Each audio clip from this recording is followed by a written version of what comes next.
안녕하세요. 만두진짱 이종택입니다. 제가 작은 사업 부도로 2003년 7월에 절박한 마음으로 이 만두 가게를 시작했는데요. 그게 어느덧 벌써 횟수로 21년이 되었네요. 근데 제가 가끔가다 제 스스로 이런 질문을 하거든요. 과연 나는 이 음식 장사로 성공했을까? 자영업을 하다 보면 5년 내 폐업률이 80%라고 하더라고요. 이 많은 폐업 중에서 20년을 했다는 것도 대단하지만 과연 나는 장사로 성공했을까? 가끔가다 제가 스스로 이런 질문을 합니다. 우리나라는 왜 이렇게 폐업률이 많을까요? 우리가 잘 아는 한번 1번이랑 비교해서요. 1번은 한 점포당 내가 상도할 수 있는 방문객이 한 170명 정도 된다고 그래요. 이 평균치지만요. 우리나라는 한 가게당 가게에 방문할 수 있는 인원이 보통 77명이래요. 거의 2배 차이가 나는데 여기에서 우리가 또 모르는 부분이 평균의 함정인데 77명이라도 대박집 잘 되는 데 같은 데는 770명이 갈 수 있는 거고 장사가 안 되는 데는 뭐 하루에 뭐 5, 6명도 갈 수 있는 거 아닐까요? 양극화가 더 벌어지는 것 같습니다. 그러다 보니까 우리가 이 장사가 좀 힘들고 어렵고 그런 분들은 어때요? 장사에서 성공한 분들의 성공 스토리를 갖다가 부러운 마음으로 경청하고 또 배우게 되고 또 찾아가서 그분들의 노하우를 어떻게 하면 할까 책도 사보게 되고 강연도 보게 되는데 저는 또 이런 생각이 들더라고요. 저분이 말하는 저 성공 스토리가 전부 사실일까? 그런 생각도 가끔가다 들어요. 그런 걸 우리는 합리적 의심이라고 하는데 성공한 사람의 잘된 부분을 보게 되면은 나머지도 그렇다 생각하고 넘어가는 경우가 많은데요. 이런 거를 심리학적으로는 후광 효과라고 하더라고요. 저도 조금 이제 얼굴이 알려지고 그러다 보니까 방송 출연도 하고 강연도 하게 되는데 제가 가장 그 유혹을 받는 게 뭐냐면 제 스스로가 준비하다 보면은 극적인 그거를 나타나기 위해서 보탤까 하는 유혹도 들고 또 한편으로는 제가 숨기고 싶은 부분들 있잖아요. 그런 부분은 또 감출 수 없나 그런 생각 드는데 왜 그러냐면은 이 사실을 내 강연하는 거나 방송하는 거는 누가 이렇게 모아서 얘기해 주는 게 아니고 내 스스로 얘기잖아요. 그런 경우가 있을 수가 있다는 겁니다. 저는 그렇게 생각해요. 장사를 5년 이상 장사하신 분들은 대단하신 분들입니다. 잘하고 있는 분들입니다. 단지 내가 그만큼의 목표에 도달하지 못했을 뿐입니다. 1992년도에 바르셀로나 올림픽 때 처음으로 안면 인식 카메라가 개발돼서 설치를 했대요. 그래서 메달리스트들이 있잖아요. 그분들을 촬영을 해서 이분들 표정을 보고 행복한 표정을 그 순위를 매겼대요. 우리가 생각하기에는 메달리스트들은 금운동이 있으니까 당연히 금메달리스트가 가장 행복하고 은메달리스트가 다음에 행복하고 동메달리스트가 다음에 행복하겠지 그렇게 생각하잖아요. 근데 사실 그게 아니고 당연히 금메달리스트는 우승을 했으니까 당연히 행복한 표정을 많이 짓겠죠. 근데 우리가 생각해 그 다음에 은메달리스트라고 생각하는데 은메달리스트가 아닌 동메달리스트가 그 다음에 행복한 표정을 짓는데요. 그럼 왜 은메달리스트는 그 다음일까요?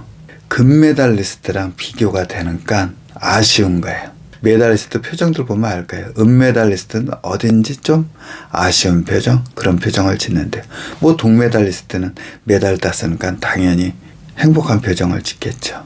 이렇듯 남과 비교하는 순간에 내 스스로 좀 낮아지는 느낌이 들지 않을까. 그래서 제가 오늘은 여러분들한테 저의 드림 리스트에 대해서 말씀드릴까 합니다. 저는 2003년에 만두 가게를 시작을 했는데 8년 되니까 5년 차가 되다 보니까 조금 여유가 생기더라고요. 뭐 여유라는 게 뭐 금전적으로 여유가 아니고 시간적으로 조금 여유다 보니까 와이프랑 또 그 당시에 초등학교 다니던 저희 딸아이랑 우리가 보통 10시에 퇴근을 하는데 장사는 자영업자라면 누구보다 잘 아시겠지만은 내 가족과 함께하는 시간이 사실 힘들잖아요. 그래서 저희는 10시에 퇴근 후에 그 당시에는 수영장 있는 사우나를 늦게까지 하는 경우가 많았고 또 대형마트 같은 경우도 24시간 하는 경우가 또 그때는 많았어요. 10시에 퇴근 후 사우나에 가서 수영장에서 놀고 사우나도 하고 그 안에서 음식도 먹고 뭐 식혜 같은 음료도 먹고 저희 가족과 함께 지내는 게 가장 행복한 시간, 힐링되는 시간이었겠죠. 그리고 오면서 24시간은 대형마트에 들려서 저희가 사고 싶었던 쇼핑 같은 것도 하고 그러고 집으로 왔었거든요. 그게 저희같이 이렇게 시간 없는 자영업자들한테는 가장 행복했던 시간이었던 것 같아요. 또 어떤 때는 또 제가 그때 40대니까 젊어서도 그랬겠지만은 피곤하지만은 끝나고 저희 딸아이를 가까운 저희 어머니한테 맡기고 저희 부부도 영화관, 그때 심야 영화관도 늦게까지 했던 것 같은데요. 저희 부부가 가서 영화도 보고 또 아이를 데리고 또 집에 온 적 많았던 것 같습니다. 그러다 보니까 이게 퇴근 시간이 일정치 않다 보니까 또 어떤 때는 저희가 예약한 영화를 못 보고 다른 영화를 볼 때가 있었거든요. 그날도 저희가 다른 영화를 예매를 했는데 그 영화를 못 보고 버킷리스트라는 영화가 있었는데 지금 주인공도 잘 생각은 안 나지만 내용도 뭐 좀 이렇게 여러분들한테 말씀드리기는 그런데 그 영화를 보고 제가 많은 걸 깨달았어요. 그리고 나도 계획을 짜야겠다. 버킷리스트. 이 버킷리스트라는 뜻이 그렇다고 그러더라고요. 버킷이라는 게 양동이를 갖다가 중세시대 때는 사람을 이 교수형에 처할 때 그 양동이에다 사람을 올려놓고 그 집행하는 그 집행자가 양동이를 발로 탁 쳐버린대요. 그러면 사람이 매달리겠죠. 그러면서 서서히 그렇게 되는 건데요. 죽기 전에 버킷 리스트를 갖다가 거기다 적어서 그래서 버킷 리스트가 됐다고 그러더라고요. 근데 제가 그 당시엔 40대인데 버킷 리스트 그러니까 왠지 좀 안 좋은 것 같아서 저는 그래서 드림 리스트 10가지를 적었습니다. 10가지 중에서 첫 번째가 파리 에펠탑 가서 사진 찍기. 좀 거창하지 않습니까? 근데 왜 제가 이 생각을 하냐면 저희가 힘들고 막 그랬을 때 초창기 때 장사를 했을 때 저희 딸이 한 4, 5살 때 저희 부부 힘들고 그러면 어디서 엽서를 꼭 한 장을 어디서 구해서 파리가 에펠탑에 있는 사진을 꼭 가져와서 우리한테 화이팅 해서 제가 드림 리스트 딱 그걸 할 때 그래 우리 한번 파리 가보자 그래서 에펠탑 사진 찍기. 두 번째는 그 당시에는 뜬구름이었었는데요. 장사로 방송 출연하기. 그리고 세 번째는 매달 소외된 분들 만둣국을 끓여서 대접하기. 네 번째가 많은 사람들 앞에서 저의 장사 철학 강연하기. 다섯 번째는 2003년 처음 장사하면서 담배를 전 좀 그 당시에 폈었는데 음식을 만들다 보니까 이 담배 때문에 만두소나 그런 국물을 맛을 모르겠더라고요. 그래서 그 당시에 담배를 끊으면서 담배값이 하루에 한 3,000원 했던 것 같아요. 근데 저는 부끄럽지만 한 3갑을 폈습니다. 그래서 그 담배값을 제가 담배를 끊는 조건으로 와이프한테 이 돈은 내가 쓰고 싶은데 쓰겠다 그래서 그 당시부터 저는 이렇게 책을 사고 나머지 남는 돈으로는 매주 일요일날 저희 가족들 저녁에 식사를 했어요. 그 돈으로. 그러면서 제가 이제 드림 리스트에 적은 게 뭐냐면 그래 이렇게 쭉 5년간 해왔듯이 앞으로도 책 1000권을 사서 다 읽기.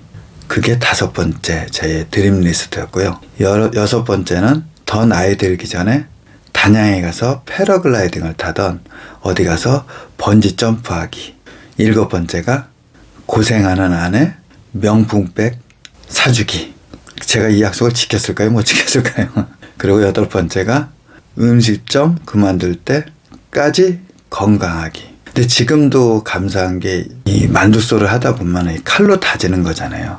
그거를 지금 21년째 했는데 정말 한 번도 다치지 않고 이렇게 한 게 너무 감사하죠. 또 그리고 9번째는 자영업자 분들을 위한 책 출간하기. 10번째가 마지막으로 장사에서 노후 대비하기 위해서 재산 모아서 은퇴 후 편안하게 살기. 이렇게 10가지를 했는데요. 신기하게도 몇 가지는 지금도 진행형이지만 이 뜬구름 같은 게 하나하나 이루어져 나가더라고요. 그래서 저는 생각했어요. 내가 이걸 어떻게 이렇게 이뤄나갈까. 제가 생각할 땐 그 당시에 뜬구름 없겠죠.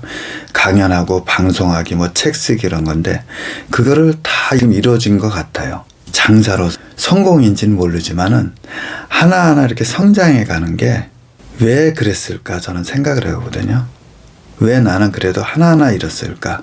이게 지금 생각하니까 제가 새벽에 나와서 만두수하고 하나하나 실행한 게 지금이야 이게 루틴이라고 그러지만은 저는 그냥 꾸준히 했다는 거야.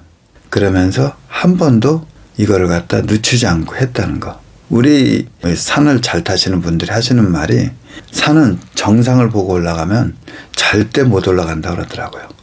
내 다리를 믿고 바닥을 보면서 한 발 한 발 스텝 바이 스텝을 하다 보면 정상까지 올라갈 수 있다고 그러더라고요. 제가 그랬던 것 같아요. 뭐 저는 성공했다는 게 아니고 지금도 이렇게 성장하고 있다는 걸 여러분들 말씀드리고 싶은 겁니다. 여러분들도 남과 비교하는 순간부터 힘들어져요. 나만의 길을 갖고 스텝 바이 스텝 한 발 한 발씩 나가면 언젠가는 정상에 올라갈 수 있을 것 같습니다. 오늘도 여기까지 말씀드리고 이 방송 끝까지 봐주셔서 감사드리고 구독과 좋아요, 알림 부탁드리겠습니다. 그리고 우리 자영업자 여러분 오늘도 화이팅입니다. 네, 감사합니다.